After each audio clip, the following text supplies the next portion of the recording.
Funnels try to force a buying decision, which used to work in 2020. 2025, forget it. AI does 95% of the work and works better without showing your face. On the thing, Who's showing their face? Is it any wonder we live in a trust recession, dude? Is it any wonder that nobody trusts shit? Here's the thing. Ready for this? Big revelation. Entrepreneurship's fucking hard. Welcome to Scale Simple. I'm Sebastian, and I'm here with Jeff. Here we talk about scaling your coaching business to 7 or 8 figures while actually keeping the profit. Because here's the thing, most companies sacrifice 70 to 80% of their revenue to bloated ad spend, big teams, or tools they don't need. So we show you how to keep most of your money using hybrid social funnels where organic content and paid ads work together, not against your profit. That's what we talk about here. We share all the specific strategies and what's working right now that you can implement into your business. Funnels try to force a buying decision, which used to work in 2020. 2025, forget it. You can't force somebody to make a buying decision because everybody's so fucking skeptical. It's not true. Whereas a social engine allows people to make the decisions in their own time. So it feels very low pressure. Instead of running them into a funnel, you ask for a micro commitment, which is just a follow. So everybody's like, yeah, it's just a follow. So then you're consuming more content. And then there's a good post that pushes people to comment, right? If you want to see the full breakdown, comment breakdown, and I'll send you a masterclass on exactly how I do it. All right.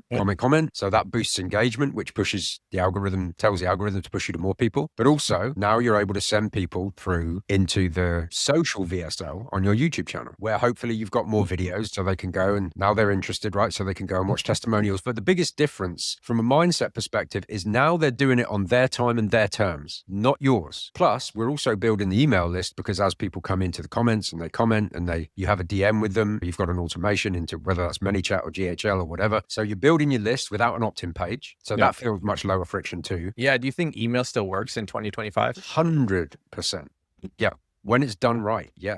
It's like anything, dude. You could probably say the same about a VSL. Does a VSL still work in 2025? Yeah. If you have all of those skills, the copy, the production, the creative, the landing page, the funnel, if you are amazing at all of that, no doubt. I'm sure Russell Brunson can still get a VSL to convert. I think that's what many people get wrong these days. And out there on social media, everyone seems to make it so easy. I was clicking through some YouTube videos while I was doing some research, and I saw this YouTube video by this younger dude, 18, 19, 20, not a famous big channel, couple hundred subscribers. And I watched a part of his video and it was literally just 15 minutes, him explaining how easy it is to make money with AI. So he starts off the video with like proof. Here's how I made 500K in 6 months, blah, blah, blah, sharing some kind of payment processor that we don't know. And then he goes into like, all you got to do is build this funnel, run an ad to it, do all your ads with AI, and then you get them on a call and then you just got to close them. And he literally said it like that in the video. It's like, you just got to run an ad to it and then just close them. And I laughed so hard at that one part is, yeah, just close them. Good luck. Just get them on a call and just close them. And, good luck. But I think many people struggle with that, obviously, because they go to YouTube and then there's somebody there that tells them, yeah, dude, just run an ad, bro, and just close them. And you'll make 500K in 1 month. No big, don't worry. Easy. And then they whip up their Miro boards or whatever it is. And they're like, look here, add creative, funnel, close. I love a Miro board. Process. This is the process. Just follow the process, bro. It's hard because there's so much out there and people make it seem so easy to make money and you don't know what is actually behind it. Like for all sake, all of his payment processor that he showed there could have been, I don't know, hijacked in his inspect code on his browser, or he could have ran the payments himself and refunded them or whatever the fuck. Like people do weird shit today, which to our point, people do not trust each other anymore. But still, if you go out there and you see all this information, oh, just run an ad.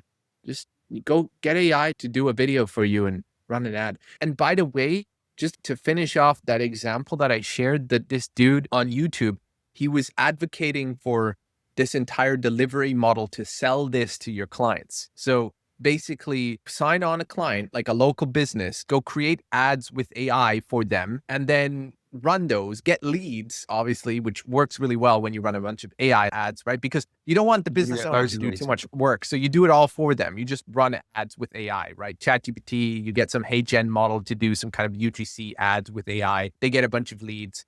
And then you can get this AI calling software to call the leads and set the appointments and whatnot. And dude, no biggie. What's so hard, bro? Just use AI for everything. And is Deep using his own system?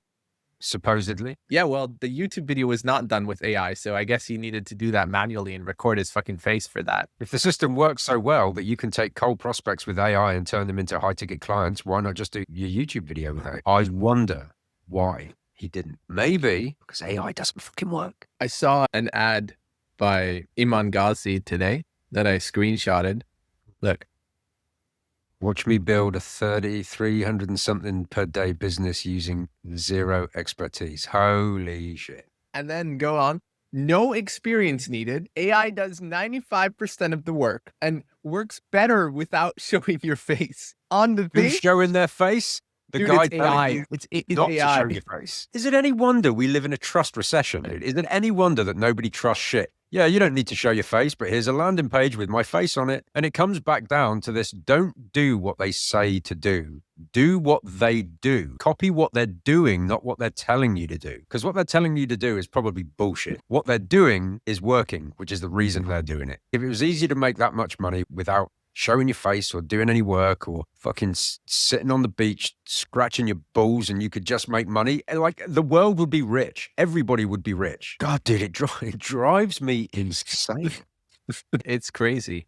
I think this is an interesting topic to talk about, though, because on the one hand, we know that this is all bollocks. We know this is all bullshit. You cannot, faceless stuff works, AI stuff works to a certain extent. But when you're trying to package your offer and sell it, we're in this weird pickle because clients, or you as an entrepreneur for all sake, you don't want to hear this. You don't want to hear that it will take you 6 months and posting content every day. You don't want to hear that it will take you way more effort than you've expected it to be. You want this quick fix. Yeah, use AI, don't use your face. 95% of the effort will be done. And you expect the results that other people are getting for putting their life and soul and life savings behind it for 10 years straight, getting that result. And it's difficult, right? It's difficult to explain to people as well if you have a legitimate offer and a legitimate, like, for example, Scale Simple, right? Like, legitimate offer and program where you can help people, but at the same time explain to them that you're an entrepreneur, you got to be resourceful, you got to put in the work, you got to do the shit that actually takes you there. You can have a condensed version of people telling you what is going to take you there faster and easier and simpler, but it's still going to be a lot of work. And somehow you got to convey that in your messaging too. That also gets people to click, read, watch, and sign up, and whatever it may be. Here's the thing. Ready for this? Big revelation. Entrepreneurship's fucking hard. Here you go. There's the big secret. Entrepreneurship is fucking hard. You've either got to get really good at branding and build yourself a big organic following, or you got to get really good at ads and be able to run traffic into a funnel. You've got to get good at a bunch of stuff if you want to be a successful entrepreneur. And everybody's selling ease. Everybody's selling make $1 gajillion in 5 minutes is a grifter. They are grifting you. They are the used car salesman, the guy on the street with the trench coat. Do you want a Rolex or do you want a Breitling? This guy, it's the modern day version of that, because entrepreneurship is hard. You've got to learn a whole bunch of skills, I think, to tack onto that. The biggest problem is that people just don't give it enough time. You should not buy a 3-month program and expect it to be like, okay, great, at the end of 3 months, I'm going to be making $1 million. And you and I both know from being on the phone with potential clients and prospects, one of the questions that everybody asks is, so like, how much money can I make in 3 months? And they don't like it when you go, dude, probably fuck all. But I'll tell you what, at the end of 3 months, you're going to have a whole bunch of skills and you're going to be way further down this road than you would have been if you didn't commit to it. Because you will, I forget who said this phrase initially, but it's, you will overestimate the amount of money you can make in a short period of time, but you will underestimate the amount of money you can make in a long period of time. So you just got to learn the skills, dude. You've just got to pick a direction and learn the skills until you are so good at it that you just can't fail. Yeah. Doesn't matter what it is. It's like dropshipping, right? Hugely oversaturated. Everybody says, don't go into dropshipping, don't do dropshipping, it's massively oversaturated. That's 100% true. But dude, if you were to start studying dropshipping now and you just dedicated your life to it for the next 12 months, in 12 months' time, you would be one of the best dropshippers in the world. And it doesn't matter how saturated it is, because you'd be able to outperform everybody. And you don't understand either that, like, there are multi-million-dollar big businesses that run dropshipping as a standard model. the term dropshipping has somehow been tainted by these 18-year-olds working out of mom's basement, buying shitty products from China and slapping up a Shopify store. But they're actual businesses doing this all the time, including big businesses and big brands that you know that buy from other companies and wholesale suppliers, white label this shit in their factories and just ship it out to you, or directly get it labeled at the other company and ship it out to you. This happens all the time with the biggest businesses. So it's not the model that is broken or whatever, that drop shipping doesn't work. What doesn't work is thinking you can take $2,000 and 2 weeks of your time and buy a shitty product in China without thoroughly researching it and slapping it up on a Shopify store that you spent $5 on Fiverr for some Pakistani to do some web design for you, and then not running ads to it and expecting to become a millionaire. That's what doesn't work. Because many times, I've never done drop shipping personally, but I know that the ones that succeed, it's probably like their 5th or 6th store. They've lost money. They've bought multiple products. They've shipped, I don't know how many products to their home and samples and supplies and negotiated with suppliers. Heck, I know people, they have been to, I forgot the name, not Shenzhen. There's this big event once a year where the Chinese, basically, it's so many floors. You can maybe take 3% of the entire event space that you can visit, like suppliers, and all of the people, all of the factories go there and they showcase their newest products. So people buying products from China, for example, they go there and they speak to the suppliers in person, and they build their network, they build their relationship, they check out new products, trends, things, right? And then they order them and they build and usually improve them, right? Build a brand around them, work with UGC, work with influencers, run a shit ton of ads to it, some of which don't work. Then they run new ads, then they do it again, then they do it again. That's what nobody's talking about, or at least I don't hear many people talking about it. I just think people, especially marketers, because we're the worst, they don't want to tell you the truth because the truth is not sexy. Imagine if somebody said, okay, I'm going to write a book on what it actually takes to lose weight. And they just wrote a book and there's 2 lines in it. One says, eat less calories than you burn every day. And the other says, get some more exercise. It's not sexy, but that's the reality. There's going to be some fucking douchebag in the comments going, whatever. No, it's all to do with macronutrient balance. And sure, that plays a role. But at its fundamental core, consume less calories than your body burns on a daily basis. But you can't sell that because it's not sexy. So they've got to come up with the paleo diet and the keto diet and the Atkins diet and this pill and that pill and this workout program. And so what it is confusion marketing. Keep the people confused so that they have to buy your next special whiz bang pop $1 million problem solving piece of shit, rather than telling people the truth, which is, dude, this is going to probably take longer than you think it's going to take. It's going to be hard work, but I don't think people will pay for information anymore because you've got ChatGPT, just launched ChatGPT 5. You've got YouTube, you've got the internet. There is no shortage of information. But as a coach, people aren't going to pay you for information. They're going to pay you for implementation. There's too much information out there. I think backing on the example that I mentioned at the beginning about this YouTuber explaining how you can do this and that, there's so many people telling you could do this and that. Heck, how many social media platforms? We have Instagram, LinkedIn, Facebook, TikTok, whatever. I know people that are successful on Facebook groups only. I know people that are successful on LinkedIn. I know people that are successful on X. Heck, there might even be people that are successful on this, whatever this new thing is called, like Blue Sky. If you always think there's some shiny thing left and right, or something different here and there that could take you, and maybe it applies to your business, maybe it doesn't. I've been hearing this. I've been seeing a lot of content and posts lately around how LinkedIn ads are highly profitable and the most profitable, efficient thing and whatnot right now. So I hear all these people talking about it. Now, if you're easily distracted, which we naturally are as entrepreneurs, and especially if you're figuring shit out and you're like at 5, 10K a month and you're like, oh, how can I take my business to the next level? How can I do? Then you're like, oh my God, LinkedIn ads, this must be the thing. So maybe you're running Facebook ads right now. Maybe you're doing social media right now on Instagram. And now suddenly you have this bug in your head and you're like, oh, LinkedIn ads, this is the new goal. And you go over and you stop focusing on your Facebook ads. You stop focusing on your organic posts and you're trying to figure out this LinkedIn ad shit. Maybe it works, maybe it doesn't. But you don't realize that at the same time, you're destroying your entire business. You're not doubling down on your Facebook ads and you're missing out on so much revenue and so much opportunity costs and so many learnings in this other space. And I think this happens to entrepreneurs every single fucking day because they get pulled out of their thing that is working. Yeah. I've done it. They get pulled out of their thing that is working, and then they try something else and it's like, okay, great. Now, 6 months later, we're back to square A. Our Facebook ads are not working, or worse than before. Our LinkedIn ads are not working either. And now what? Let's give up on this. This is all bullshit. Let's not do anymore. Entrepreneurs naturally have ADHD brain. So you'll get sold that LinkedIn ads are the next big thing, right? So here's what you're doing is you're working through how to run meta ads. And you get to here. If bottom of the screen is I know nothing, top of the screen is I'm a world-class expert in meta ads. Most people go learning, and then they go, oh, shiny thing, LinkedIn ads. So you go over to LinkedIn and then you go, right, learning. Oh, somebody made a post about Reddit ads.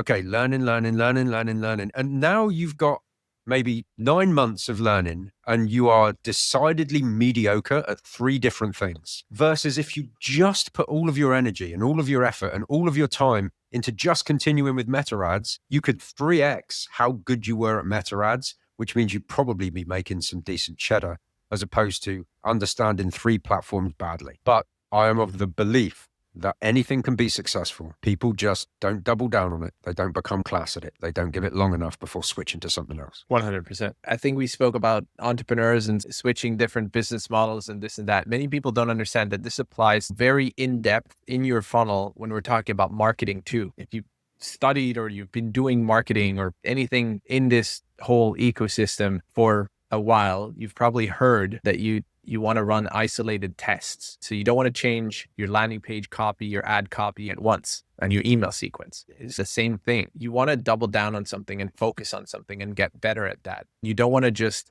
go and suddenly now do meta ads as well, and then do this and then do that. The easiest way to look at that is something I learned from Cole or from you, I guess, as well, is just fixing your constraints. Mm-hmm. So if you look at your business, wherever you're at, if you're making 20K a month or 100K a month, you don't have enough profit or whatnot. You look at everything, all of your inputs and your numbers. You track it clearly and you look at how many appointments you have last month. How many of those showed? How many of those did you close? And then you have a very clear picture on what is currently keeping you from making more sales or making more profit or whatever you need to work on, which is not always the same thing. For some people, it might be their lead gen. For others, it might be their sales. For others, it might be their retention. If everyone's just hopping on and then nobody extends, nobody renews, nobody stays with you, nobody gives you good reviews and testimonials, right? That might be a product issue, an offer issue, and a fulfillment issue, so to speak. Then you know where you need to work on. Totally agree. But again, it comes all the way back down to what we were discussing at the start of this podcast, which is critical thinking, like being able to take a step back and say, where is the pinch point in this hose right now? If this hose is, I'm running an ad, and then this end of the hose is, it spits out a paying client. Where is the pinch? What is going wrong? And that requires critical thinking for you to be able to actually analyze. The amount of people I speak to that go, I've got a lead gen problem. How many leads did you generate last month? 5,000. Okay, you don't have a lead gen problem. That's not your problem.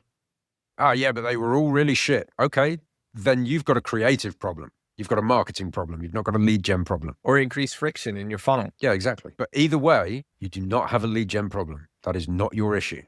Yeah, we just need more leads. No, you don't. Because if you turn up the afterburner, you're just going to have 10,000 shit leads. So it's being able to think critically about the business and look at the constraints and the pinch points to be able to accurately identify what is my actual problem here and then reverse engineer it. I think speaking to clients and prospects and some random strangers over the past few weeks, I feel that a lot of people are familiar with the fact that they should create more content or build more trust. They have goals, which could be like, hey, I want to make more money. I think they do not fathom all the opportunities and benefits that come with making time to do that. As an example, I have a physiotherapist. He's here at my home. He just fixed my whole body. He came here and did that. And I talked to him about how many appointments do you do, a lot of home treatments, this and that, right? And he talked to me about his goals and aspirations. Like, I want to make more money and I don't want to do this until I'm 50, like one-on-one kind of thing. Like I want to create a course. A lot of people have the wish, like he was saying, yeah, I want to create more content. I have content. I just don't had the time to do it. What I think many people do not see is if you do take the time. So like, for example, let's say next month, instead of charging what he's charging today, they say, okay, I'm going to charge double. He told me he's like basically fully booked, very successful in that sense. Makes 100 appointments, which is like his maximum. He could maybe do 120, work his ass off, but like 100 appointments a month. And now he would double his rates. What would happen? Would he get maybe 50% less appointments? Maybe, right? Only the local residents and stuff like that, people that cannot afford it, might not come. But now he's making the same money, working 50% of his time, and he can use this other 50% to now create content, which then helps him create his brand, which will allow him so many more things. Like, for example, he can then not just attract more people to his one-on-one business that is currently keeping his business alive right now, but it's also building a following that he can anytime snap his finger, launch an online business, a guide, a course, some online training, right? Because he has more people that knows there's this. So not only is he making the same amount of money, he has more time to create this content. I have a hard time understanding people's excuses when they tell me they do not find time or do not have time or whatever to create content. It's like, bro, prioritize it. To be fair, I'm only speaking about that luxury problem. If you are a successful business owner and you are right now fully booked, have demand for your service. If you're just starting out, you do not have an established business, testimonials, a proper lead gen system in place, this is not the right strategy for you. Then you need to work on your lead gen only initially. But if you do have this and your only issue is, I want to raise my prices, scale my business, and I want to work from wherever in the world, launch online businesses or whatever, if you're trying to transition from service-based business to online business or whatever it may be, there's no excuses. So if you're one of these people, you've been saying, I want to create content, I just don't have time, I'm so busy, I have so many clients, appointments, this, that, whatever. What is truly holding these people back, or how can we help them? Here's my take, right? This is my hot take. I think the same thing that stops people creating content is the same thing that makes people afraid to cold call. And that's that they don't know what to say, they don't have a system, they don't have a script. So they don't want to look cringe in front of friends, family, clients. Yeah. So there's two things. You're right, 100%. Oh, but what if so-and-so sees it?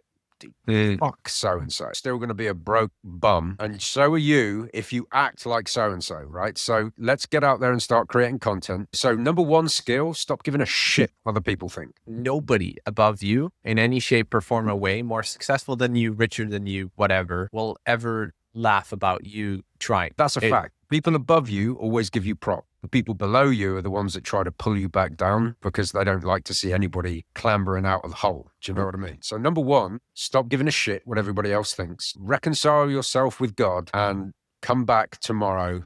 Okay, as of this moment forwards, I no longer give a shit what anybody thinks. That's number one. Number two is an actual system. And I've been guilty of this. I used to sit in front of a blank Google Doc like, man, I could talk about funnels, or I could talk about ads, or I could talk about copy, or I could talk about sales, or I just don't know what to talk about. And so blank Google Doc, 1, 2, 3 hours goes by. Still don't know what the hell to say, right? Whereas if you have a system, you just open up a content calendar on every single day. Okay, here's the piece of content. Here's the script. I'm just going to film it, shoot it, send it off to my editor, close down the camera or the phone, done. That's it, 20 minutes. Same tomorrow, same the day after, same the day after that. And I think, so it's those things. It's fear of what other people will think and it's lack of an effective system. And if you need help to understand how you can make that happen, again, like for everyone, if your calendar is currently full or you have enough leads, you can comfortably raise your prices. Stop worrying about that one client that cannot afford you. And then you'll have a few less people that inquire for your service and you'll have a little bit more time to work on content. 100%. See you in the next one.